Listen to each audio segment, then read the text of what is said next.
Max, see, you're slick, and I appreciate that. You can't support that with the evidence. I thought I was done with stuff like this. I can't believe what I just heard. Let's get back to being serious for a second. You're just deaf when you want to be deaf. Well, as usual, you're wrong, Stephen A. Smith. You will make an argument 1 minute based on what you read, other times based on the eyeball test. I don't want to hear broken clock is right twice a day. Today! Damn it! The clock is right. The American people will not be disappointed. I can't wait for this because sometimes I feel like I work with two politicians, and I mean that with love. Next Tuesday is Election Day, so First Take getting in the spirit. Tune in as Max and Stephen A. go head-to-head on the major issues in the sports world, and you'll be able to judge the debate. So please don't miss First Take's election special next Tuesday, 10 a.m. Eastern.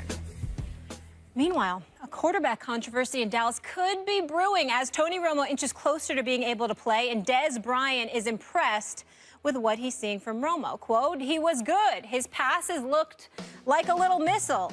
He's looking damn good. I'm pretty sure he's just trying to ease himself in, get his mind right, all that stuff. He's been working. I'll give him that. He lost some weight. I thought I saw a couple of abs on him. Gotta love that comment. They say you can't serve two quarterbacks, we'll say, for this situation. And we know Dez wants the ball. Will Kane now with us. Thank you so much for joining us. Always good to see you. You look very nice. Thank you, Molly. Thank you. I like started out with a compliment. Yes, but I want to... Finally got the jacket and the shirt right.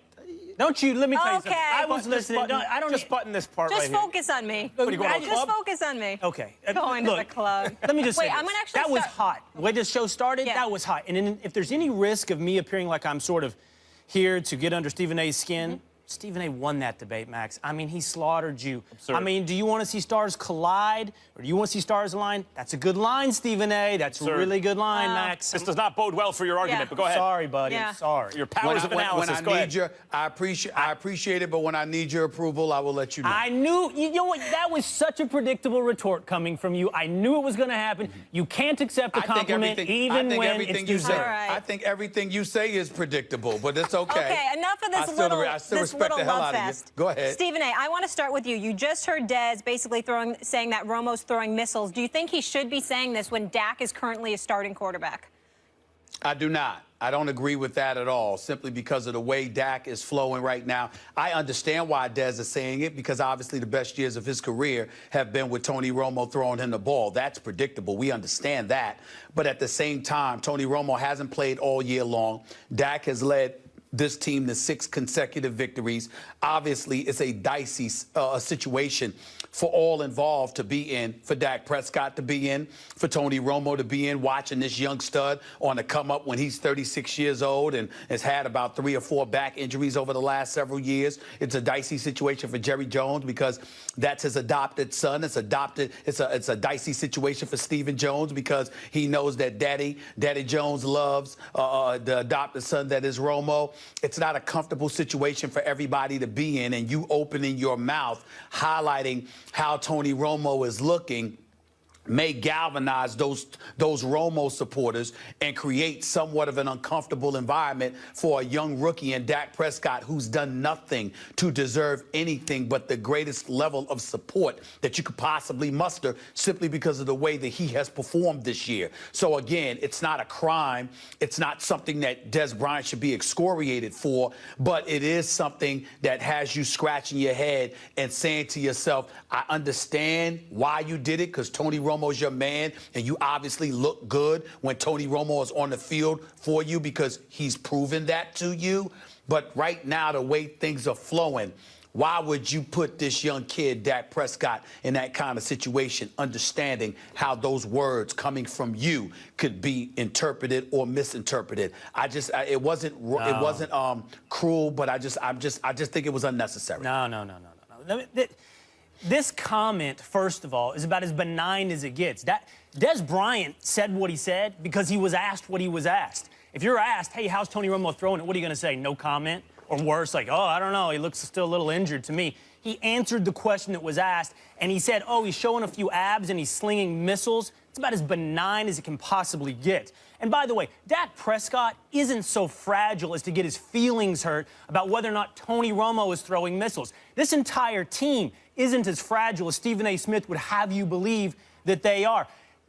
watch these videos. You can see them online. There's loops of Tony Romo giving Dak Prescott advice on whether or not blitzes will come again from the Eagles or not. He's supporting Dak all the way through. There's some articles put out by Mike Fisher on Scout talking about this team has unique strength and chemistry, buying each other dinners, rookie dinners that the entire team shows up to, rookie dinners that the entire team splits a $55,000 bill for, getting together voluntarily on their bye week to hang out. This team has something special going on. It's not fragile. It's not capable of being disrupted by a random comment. That being said, Tony Romo should replace Dak Prescott. He is the better quarterback. The numbers bear it out. Let's get to that in a second. Let's get that in a second. Let's get that because I think that's one at a time. Yeah, let's take it one at a time. First of all, I agree with Will here.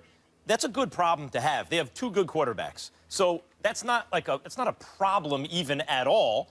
The only issue is, remember, this is a team that needed a backup quarterback last year. It sunk their season. I actually thought that they were a Super Bowl contender going into last season. Then they lost their quarterback. They had no one who could even tread water. Now they got a backup. The question is the identity of the backup. That's really what it is, what we're dealing with here. And the history of the NFL tells you, as long as the guy who's in there is winning, it's going to be his job until he starts losing. That's just the way it works. It worked that way for everyone.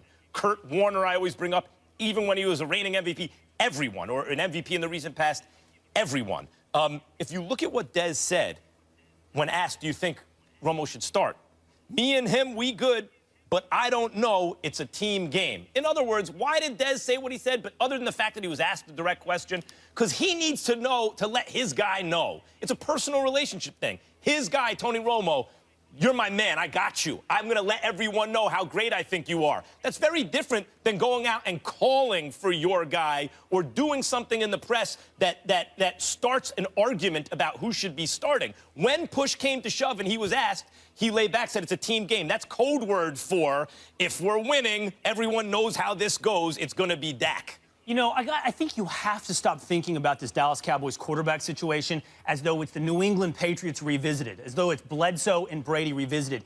It's possible we're looking at an unprecedented situation where a team has two quarterbacks that they can win with. And I would predict that come December, after the Dallas Cowboys have secured the NFC East, after their playoff path is clear, at the point at which you need to prepare for better defenses, the Minnesota Vikings in the playoffs perhaps, better defenses like the Seattle Seahawks, they're going to need a quarterback to step in like a closer in baseball and be able to throw for 400 yards, and that will be Tony Romo. It's possible you see two quarterbacks for the Cowboys this year play very, very well, and at some point, Tony Romo will be on the field, and he will be the better quarterback for that situation. Well, you know when he'd be on the field? You know when he would be on the field? I looked at this carefully. Given that they're 6-1 now, I said, well, what are you going to do if they're 6-1? Well, he buys himself some time. How much time? They're at the Browns.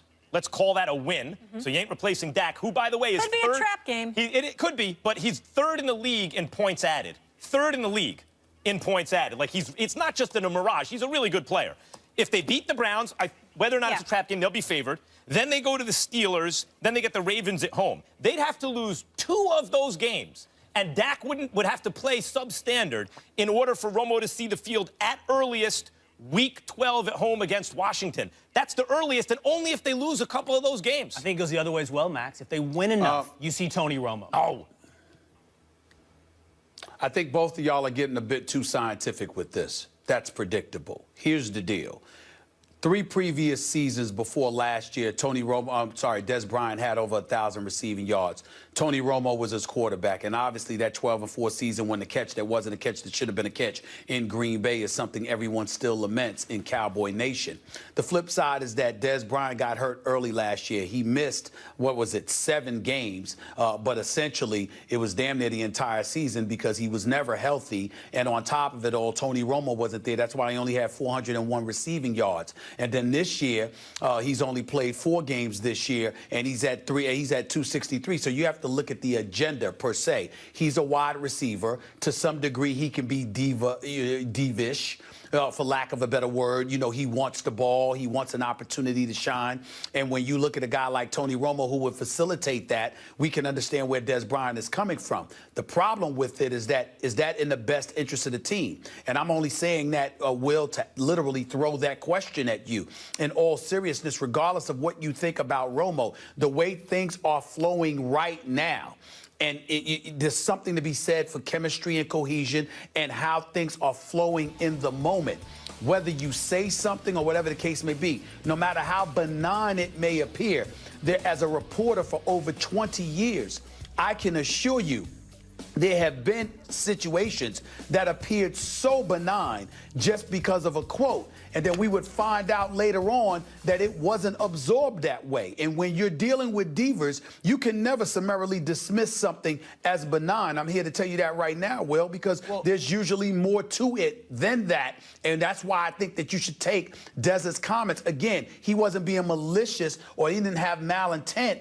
But the bottom line is, was it wise for him to say something like that in this particular moment? You've got to at least ask that question because of the position he plays and the agenda that probably came attached to those words. But you're making that analysis respectfully through 20 years of reporting and knowing some divas and seeing previous quarterback controversy situations. And what I'm telling you is this isn't the situations you've seen in the past. There's no evidence that Dak Prescott is a diva that gets his feelings hurt if Dez Bryant... No, I'm talking about Dez. No, I'm talking about Dez. Well, but Dez, we worried about Dez's feelings here? The question is whether or not Dez's comments disrupt the two quarterbacks playing for the Dallas Cowboys. And I'm telling you, it's not going to disrupt it. There's no evidence that these two, Tony Romo and Dak Prescott, are in some kind of at their throats. One guy has to lose for the other guy to win type of competition. There's one job. I mean, it comes down to it. There's one quarterback job. They both are competitive guys. They can help each other all they want, but in the end, it does come down to that. They're going to have to make a decision who's the starter, who's the backup.